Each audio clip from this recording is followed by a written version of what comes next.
নজর রাখবে। পাশাপাশি চলে আসছে আরো একটি গুরুত্বপূর্ণ খবরে। প্রতি বছর এদেশে কয়েক হাজার কোটি টাকার জাল নোট ঢোকে, যার 90% আসে পশ্চিমবঙ্গের বাংলাদেশ সীমান্ত দিয়ে। এবং এই নিয়ে এখন আমাদের বিশেষ সেগমেন্ট।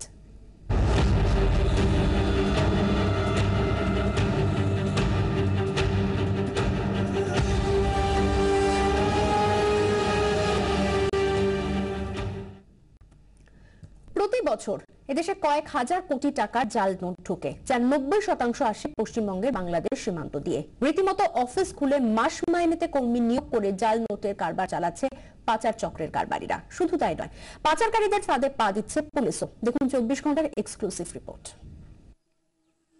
জাল নোটের জাল কতটা বিশাল তা অনায়াসে বোঝা যায় গত কয়েক বছরে শুধুমাত্র কলকাতা পুলিশের এসটিএফ এর হাতে ধরা পড়া জাল নোটের হিসেব দেখলে। 2010 সালে জাল নোট পাচার চক্রের 46 জন ধরা পড়ে, মামলা হয় 18টি, উদ্ধার হয়েছে 94,93,500 টাকা। 2011 সালে জাল নোট নিয়ে 17টি মামলা হয়, গ্রেফতার হয় 26, উদ্ধার হয় 1,41,500 টাকা। 2012তেও উদ্ধার হওয়া টাকার পরিমাণ কম নয়, 1,09,71,500 টাকা। 10টি মামলা হয়, 20 জনকে গ্রেফতার করা হয়। আর চলতি বছরে এখনো পর্যন্ত বর্ডার সিকিউরিটি ফোর্স প্রায় 1,30,00,000 টাকার জাল নোট উদ্ধার করেছে। পুলিশ সূত্রে খবর, সীমান্ত পেরিয়ে ভারতে যে পরিমাণ টাকা ঢোকে তার মাত্র 2 থেকে 3% ধরা পড়ে, কারণ পাচারকারীদের পাতা ফাঁদে পা দেয় পুলিশ, আর সেই সুযোগে পাচার হয়ে যায় কয়েকশো কোটি টাকা। হচ্ছে যারা অ্যাকচুয়ালি জাল নোটের কারবার করে তারা তো ভিন্ন রাজ্যেই পাচার করে, তো তারা মানে ওই যে অফিসারের সাথে তাদেরকে যোগাযোগ থাকে, তো ওরা মানে অফিসারকে কেস দেয়, তো ও নিজে তো ফাঁসে না, ভালো লোককে ফাঁসিয়ে তারপর নিজে কাজ করে ওরা। রীতিমতো সংস্থা খুলে মাস মাইনে দিয়ে কর্মী নিয়োগ করে জাল নোট ছড়ানোর কারবার চলে। ভিন রাজ্যে কাজের নাম করে আসলে জাল নোট পৌঁছে দেওয়ার কাজে লাগানো হয় তাদের। একাই বাইরে ছিলাম, জামাল, সজিবুল, রাকিব, মইদুল, আকরাম, যতগুলো ছেলে আছে সব আমার ডেকে কাজে লাগানো কোম্পানিতে, ভালো ভালো ছেলেদেরকে সবগুলোকে আমি কাজে লাগিয়েছিলাম কোম্পানিতে, কি যেখানে ভালো কাজ পাবি তোরা কাজ শিখে। সবাই কাজ শিখে শিখে অন্য অন্য জায়গায় ট্রান্সফার হয়ে কেউ 8,000, কেউ 9,000, 10,000 এইভাবে মাইনে পেতে লাগলো। দিয়েছিল কি তোমরা বাংলাদেশ বা পাকিস্তানের সঙ্গে জড়িত, তো আমরা বললাম আমরা যদি ওভাবে জড়িতই থাকতাম, আতঙ্কবাদী থাকতাম, তাহলে আমাদের অবস্থা আজকাল এই অবস্থা থাকতো না। পাচারকারীদের ক্ষমতা এতটাই বেশি যে তাদের নাম করতে ভয় পায় তারা। ওটার নাম কে বলবে? আমি বলি তো কাল হয়তো আমাকেও ফাঁসাতে পারে, সেই নামটা বলার কারো সাহস নেই, আমি বলতে পারবো না। পুলিশকে কার্যত বোকা বানিয়ে এভাবেই এদেশের অর্থনীতিকে ধ্বংস করার কাজ চালিয়ে যাচ্ছে প্রতিবেশী শত্রুরা। ক্যামেরায় বিবেক সিংহের সঙ্গে রণজয় সিংহ এবং সপ্তর্ষি সোমের রিপোর্ট, 24 ঘন্টা। এই মুহূর্তে আমাদের সঙ্গে নিউজ রুমে রয়েছেন আমাদের প্রতিনিধি সপ্তর্ষি সোম এবং মালদা উপস্থিত রয়েছেন আমাদের প্রতিনিধি রণজয় সিংহ। সপ্তর্ষি, আমি প্রথমে তোমার কাছে জানতে চাইবো, কিভাবে প্রতি বছর এই যে কয়েক কোটি মানে কয়েক হাজার কোটি টাকার জাল নোট এদেশে আসছে, কিভাবে এই চক্রটা চলছে? এই চক্রটা চলছে মূলত বাংলাদেশের মাধ্যমে। সাম্প্রতিককালে যে নোটগুলি ধরা পড়েছে ভারতে এনআইএ, ন্যাশনাল ইনভেস্টিগেটিং এজেন্সি বা এ রাজ্যের গোয়েন্দা বাহিনী, সিআইডি বা কলকাতা পুলিশের এসটিএফ, তারা প্রত্যেকেই যে নোটগুলো ধরেছেন জাল নোট, সেই নোটগুলোর গুণমান অত্যন্ত উচ্চ ক্ষমতা সম্পন্ন বা বলা যেতে পারে একেবারে সর্বাধিক মানের। এবং সেই নোটগুলো দেখা যাচ্ছে যে কাগজটা ব্যবহার করা হচ্ছে সেই কাগজটা আসল নোটের কাগজ, এবং সেই কাগজ ছাপা নোট আসছে বাংলাদেশের মাধ্যমে। এমন অনেক সময় তথ্য পাওয়া যাচ্ছে যেখানে দেখা যাচ্ছে যে কূটনৈতিক সুবিধা নেওয়া এরকম ব্যবস্থাপনা রয়েছে বা কূটনৈতিক সুবিধাযুক্ত ব্যাগ, সেই ব্যাগে জাল নোট ঢুকছে বাংলাদেশে, এবং সেখান থেকে বেশ কিছু অংশ থেকে পশ্চিমবঙ্গের বিশেষত মুর্শিদাবাদ এবং মালদা সীমান্ত দিয়ে এই জাল নোটগুলো ঢুকে আসে এবং সেখান থেকে ভারতের বিভিন্ন প্রান্তে ছড়িয়ে পড়ে। এই জাল নোটের কারবারে এখনো পর্যন্ত যা তথ্য পাওয়া যাচ্ছে, 100 টাকার জাল নোট যদি হয় তবে তার মূল্য হবে 40 টাকা বা 50 টাকা, এবং এটার কোয়ালিটি অনুসারে অর্থাৎ মান অনুসারে এটা বেড়ে যায়। এমনকি 100 টাকার জাল নোট হলে সেটা 70-80 টাকা পর্যন্ত হতে পারে যদি তার একেবারে শেষ যে জাল নোটগুলি ধরা পড়েছে তার গুণমান অনুসারে। এবং তারপর যত উপরের নোট যাবে 500 টাকা, 1000 টাকা, তত রেটটা একটু কমতে থাকে। এভাবেই জাল নোট এখানে ঢোকে। এই জাল নোট ঢোকার পর সেগুলো যে পাচার হচ্ছে রাজ্যের বিভিন্ন প্রান্তে বা দেশের বিভিন্ন প্রান্তে, তার জন্য এতদিন পর্যন্ত জানা যেত যে কিছু মানুষ শুধুমাত্র নিয়োগ করা হতো, কিন্তু এখন দেখা যাচ্ছে তার বাইরেও অনেক কাজ চলে, অর্থাৎ রীতিমতো সংস্থা খুলে বেশ কিছু মাসিক বেতনের ভিত্তিতে কর্মী নিয়োগ করা হয়, যাদেরকে বিভিন্ন জায়গায় কাজ ক্যামোফ্লেজ বলা যেতে পারে, অর্থাৎ লুকিয়ে রাখা। তাদেরকে কোনো একটা সংস্থায় কাজের জন্য নিয়োগ করা হলো, তারপর কোনো জায়গায় কাজে পাঠানো হলো, আসলে তাকে দিয়ে টাকা নিয়ে যাওয়া হচ্ছে। তার থেকেও মারাত্মক যে ঘটনা সম্প্রতি নজরে এসছে সেটা হচ্ছে যে এই পাচারকারীদের একটা বড় অংশ তারা পুলিশের সোর্স হিসেবে কাজ করছে, পুলিশের সঙ্গে নিয়মিত যোগাযোগ রেখে চলছে এবং পুলিশকে এই জাল নোট সম্পর্কে তথ্য দিচ্ছে। মারাত্মক একটা ঘটনা যেটা সামনে আসছে বা প্রকাশ্যে আসছে, যে এই পুলিশকে যে তথ্য তারা দিচ্ছে তাতে ধরা পড়ছে কিছু মানুষজন। আমরা জানি প্রতি বছর প্রায় 1000 কোটি টাকার বেশি এই দেশে ঢোকে, তার মধ্যে 100 থেকে 200 কোটি টাকা ধরা পড়ে, অথচ সীমান্তে তার জন্য বিভিন্ন ব্যবস্থা করা হয়েছে। সীমান্তে যে বেড়া রয়েছে তার উপরে ব্যারিকেড দেওয়া হয়েছে বাঁশের, যাতে জাল নোট ভিতরে না ছুড়ে দেওয়া যায়। কারণ এখান থেকে বাংলাদেশ থেকে যেটা হচ্ছে এই সীমান্ত এলাকায় যে জাল নোট বিভিন্ন বস্তায় বা ব্যাগে করে ছুড়ে দেওয়া হচ্ছে, সেটা আটকানো হচ্ছে। এমন অনেক জায়গায় সীমান্ত রয়েছে যেখানে সীমান্তের এপার ওপার একেবারে গায়ে লাগোয়া, সেখানে অনেক সময় জাল নোট ঢুকে আসছে। ফলে এইভাবে জাল নোট ঢুকে আসছিল যেটা, সেটাকে আটকানোর যে চেষ্টা হচ্ছে সেই চেষ্টা অনেক সময় আটকে যাচ্ছে, কারণ পুলিশ এই পাচারকারীদের পাতা ফাঁদে পা দিয়ে ফেলছে।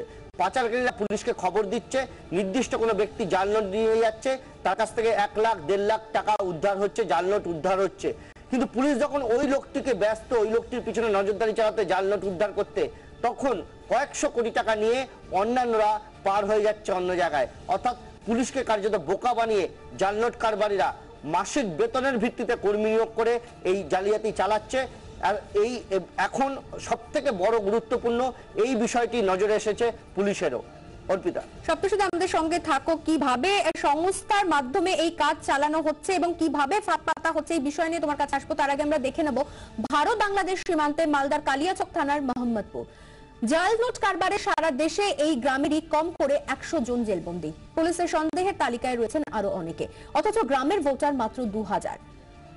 ধনের খোঁজে প্রায় প্রতিদিনই জাল নোটের জালে জড়ায় গ্রামের পুরুষরা, আর মেয়েরা ধনী হওয়ার স্বপ্ন দেখার শেষে দিন কাটান চরম দুর্দশায়।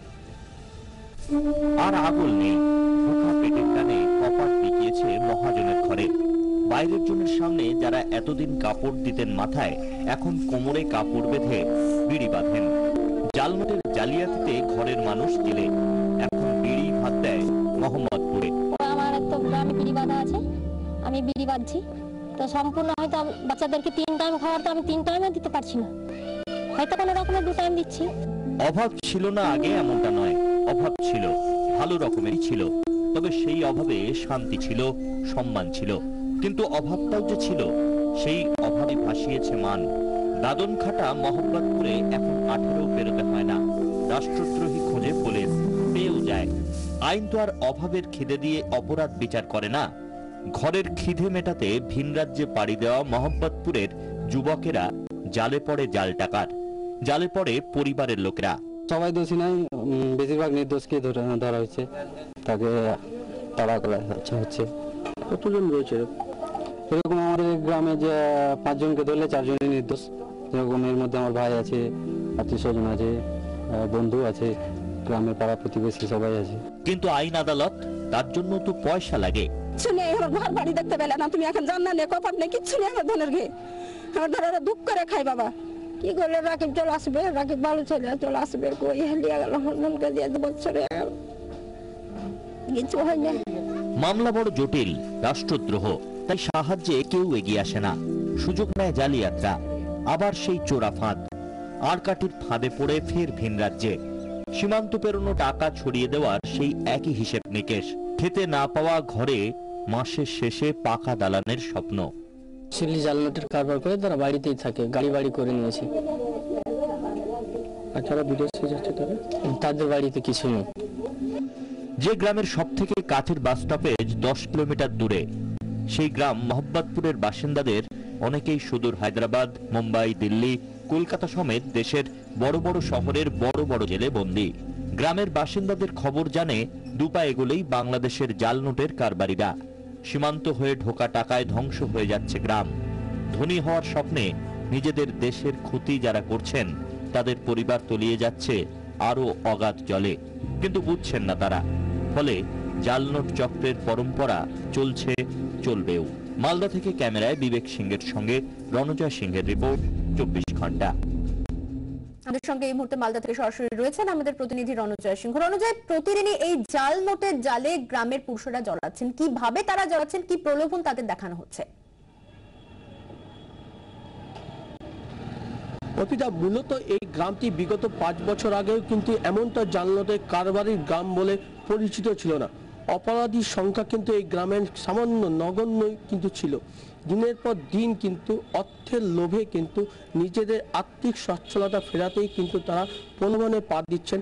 বিভিন্ন কোম্পানির মাধ্যমে বিভিন্ন দূত এই গ্রামে আসছে, তারা জাল নোটের কারবারি সন্দেহে কিন্তু তারা ঢুকছেন না, কোম্পানিতে কাজ দেবার প্রলোভন দেখিয়ে তাদের নিয়ে যাওয়া হচ্ছে এবং বাংলাদেশ থেকে আগত যে সকল টাকা, জাল নোট মূলত, সেই টাকা যখন এপারে ঢুকছে তখন এদের মাধ্যমে কিন্তু দেশের বিভিন্ন প্রান্তে ছড়িয়ে দেওয়া হচ্ছে এই জাল নোট এবং তাতে কিন্তু তাদের যে আর্থিক সুরা হওয়া উচিত বা হওয়া দরকার ছিল তা কিন্তু এই গ্রামে গিয়ে কিন্তু দেখা গেছে তা কিন্তু একদমই নেই। মূলত আরও দরিদ্র, আরও হতদরিদ্র তারা হয়ে যাচ্ছে। এলাকায় যে বিঘের পর বিঘে জমি রয়েছে সেই জমিতে চাষ করার মতন পুরুষ কিন্তু গ্রামে নেই, ফলে সেই জমি কিন্তু পড়ে রয়েছে পতিত এবং এলাকায় যারা এই অঞ্চলে যারা বসবাস করেন তারা কিন্তু হতদরিদ্রের চেয়ে আরও হতদরিদ্র কিন্তু হয়ে যাচ্ছে এই জাল নোটে কারবারিদের প্রলোভনে পা দিয়ে। এবং মূলত কোম্পানিতে কাজ দিবে এই প্রলোভন দেখিয়ে কিন্তু তাদের নিয়ে যাওয়া হচ্ছে বেকার যুবক যুবতীদের, যাদের বয়স কিন্তু 20 থেকে 30-এর মধ্যে। এই সীমাবদ্ধ বয়সের যুবকদের কিন্তু এই ধরনের প্রলোভন দেখানো হচ্ছে এবং তারা কিন্তু এই ভিন রাজ্যের মানুষের প্রলোভনে কিন্তু তারা আজকে অপরাধী হয়ে উঠছে এবং দেশদ্রোহী অপবাদে তারা কিন্তু আজ মুখ লুকোচ্ছে এবং গ্রামের বিভিন্ন প্রান্তে কিন্তু এই ছবি কিন্তু আমরা দেখতে পেয়েছি এবং এখনো পর্যন্ত কিন্তু তাদের কোনো রকম সুনিশ্চিত নিরাপদ কিন্তু তারা পাচ্ছেন না এবং বিভিন্ন জেলে কিন্তু রয়েছে দেশের বিভিন্ন প্রান্তে। অর্পিতা, ধন্যবাদ রণজয়। আমরা কথা বলে আমাদের প্রতিনিধি রণজয় সিংহর সঙ্গে। সপ্তশীদা, তোমাকেও ধন্যবাদ। প্রতি বছর এদেশে কয়েক হাজার কোটি টাকার জাল নোট ঢোকে, যার 90% আসে পশ্চিমবঙ্গের বাংলাদেশ সীমান্ত দিয়ে এবং রীতিমতো অফিস খুলে একটা সংস্থার মাধ্যমে মাস মাইনেতে কর্মী নিয়োগ করে চলছে এই জাল নোটের কারবার।